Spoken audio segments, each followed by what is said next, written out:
Салам достор. Кантип бекем үй-бүлө куруу керек аттуу курстун биринчи сабагына кош келиңиздер.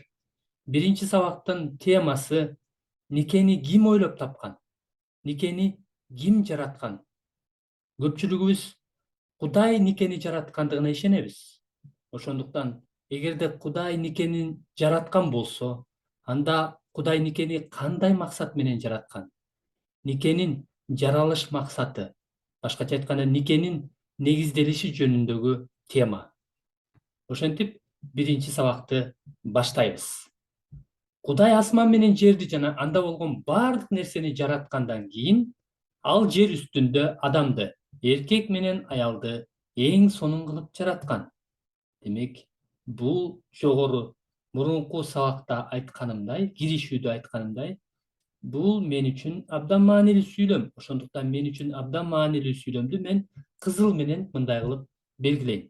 Сиздер кандай өң, кандай белгини өзүңүздөр тандап алсаңыздар болот. Кудай адамды 6-күндө жараткандыгы буга чейин жаратылган жаратылыш жана жан жаныбарларга салыштырмалуу кенен чагылдырылган. Бул болсо адамзаты жаратылыш жана жан жаныбарларга салыштырмалуу алда канча маанилүү жана өзгөчө экенин көрсөтүп турат. Кудай эркек менен аялды өзү менен жана бири-бири менен уникалдуу жана өзгөчө мамиледе болуш үчүн жараткан. Бул сүйлөм дагы мен үчүн абдан маанилүү. Кудай эркек менен аялды өзү менен Кудай менен жана алар бири-бири менен уникалдуу жана өзгөчө мамиледе болуш үчүн жараткан. Бул сүйлөм дагы мен үчүн абдан маанилүү. Биринчи жуманын сабагында биз Кудайдын никеге болгон планын карайбыз. Бул биринчи сабактын темасы. Кудайдын никеге болгон планы. Бул сабактын темасы. Жубайлар чындап эле бири-бири менен бекем, туруктуу жана жайдары мамиледе боло алышабы? Башкача айтканда, жубайлар чындап эле бактылуу боло алышабы никеде? Байкоо жүргүзгүлө. Башталыш китеби бул баардык нерсенин башталышы. Келгиле эркек менен аялдын жаралышы тууралуу, ошондой эле мамиленин башталышы болгон нике жөнүндө кенен карап чыгалы. Башталыш 1-бап. 26-дан 28-ге чейинки аяттарды окуп чыккыла. Ал аяттарды окуп жатып, адам жөнүндө айтылгандарды жана ага таандык атооч сөздөрдүн баардыгын белгилегиле дейт. Эмне үчүн жетекчиге? Анткени бул курсту силер бир нече адам болуп бирге окусаңыздар болот. Сиз бул видео аркылуу даярданып, жана бул курсту алып, башкаларга да окутсаңар болот. Ошол себептен жетекчиге деп жазылган. Демек, бул үзүндү башталыш 1-бап 26-дан 28-ге чейинки аяттар бул жакта берилген. Ошондуктан бул жактан окуп белгилерди койсок болот. Демек, адам деген сөздүн астын чийебиз. Мен күрөң түстү тандап алайын. Анан Кудай мындай деди: биздин бейнебиз боюнча өзүбүзгө окшоштуруп адам жараталы. Алар адамга тиешелүү атооч сөз. Деңиздеги балыктарга, асмандагы канаттууларга, малдарга, жер үстүндө сойлоп жүрүүчү жаныбарларга, бүт жер үстүнө бийлик кылышсын.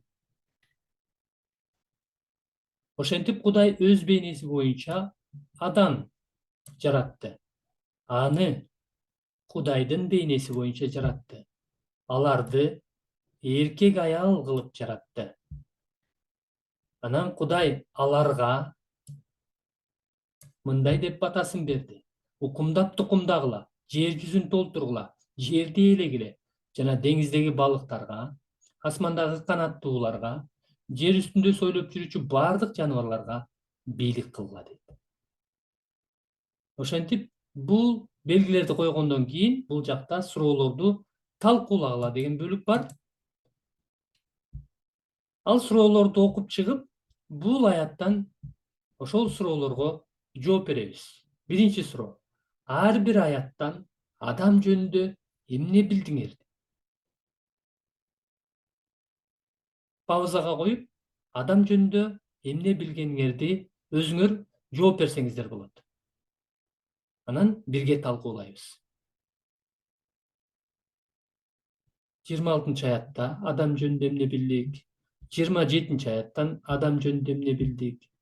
28 аяттан адам жөнүндө эмне билдик? 26 жана 27 аятка ылайык адам жөнүндө биз эмне билдик? Адам Кудай эмне деп айтты? Биздин бейнебиз боюнча өзүбүзгө окшоштуруп адам жараталы деди. Демек, адам Кудайдын бейнеси боюнча Кудайга окшош болуп жаратылган. Мен суроолорду алдын ала жоопторду белгилеп койгом. Ошондуктан даяр менин жоопторум. Эми кийинки суроого өтөлү. Бул аяттардан адам жөнүндө гана эмес, эркек жөнүндө гана эмес, эркек жана аял жөнүндө эмне билдигер? Тактап атат, суроону. Демек, аял дагы экөө тең. Кудайдын бейнеси боюнча Кудайга окшош болуп жаратылган. Эркек гана эмес, адам гана эмес, аял дагы Кудайдын бейнеси боюнча Кудайга окшош болуп жаратылган. Бул абдан маанилүү чындык. Анткени экөө тең Кудайдын бейнеси боюнча Кудайга окшош болуп жаратылгандыгы экөө тең Кудай алдында тең укукка, бирдей баалуулукка ээ экендигин көрсөтүп турат. Кийинки суроого өтөлү. Мен ар бир суроону окугандан кийин силер паузага коюп, өзүңөр жооп издеп алгач, андан кийин менин жообум менен салыштырсаңыздар болот. 28 аятка ылайык. 28 аят. Кудай эркекке да, аялга да кандай ролду жана жоопкерчиликти тапшырган? 28 аятты карайлы. Анан Кудай аларга мындай деп батасын берди. Укумдап тукумдагыла, жер жүзүн толтургула, жерди ээлегиле жана деңиздеги балыктарга, асмандагы канаттууларга, жер үстүндө сойлоп жүрүүчү бардык жаныбарларга бийлик кылгыла дейт. Демек, эки тапшырма берип атат. Укумдап тукумдагыла жана бийлик кылгыла дейт. Демек, укумдап тукумдагыла, жер жүзүн толтургула дейт. Жана экинчи, бүт жер жүзүнө бийлик кылгыла дейт. Демек, укумдап тукумдап көбөйүү бул кантип иш жүзүнө ашаарын бардыгыбызга эле белгилүү. Жыныстык катнаш аркылуу. Демек, бул үзүндүдөн жыныстык катнашты дагы Кудай жараткандыгын көрө алабыз. Кийинчерээк жыныстык катнаш жөнүндө өзүнчө карайбыз, бирок жыныстык катнашты дагы бул үзүндү аркылуу Кудай жараткандыгын көрө алабыз. Жыныстык катнашты никеде гана, аял менен эркектин ортосунда, күйөөсү менен аялынын ортосунда гана жараткандыгын көрө алабыз. Кийинки суроого өтөлү. Кудайдын тапшырмаларын эки эркек же эки аял аткарууга болот беле? Никедеги мамилени курууда бул силерге эмнени айтып жатат?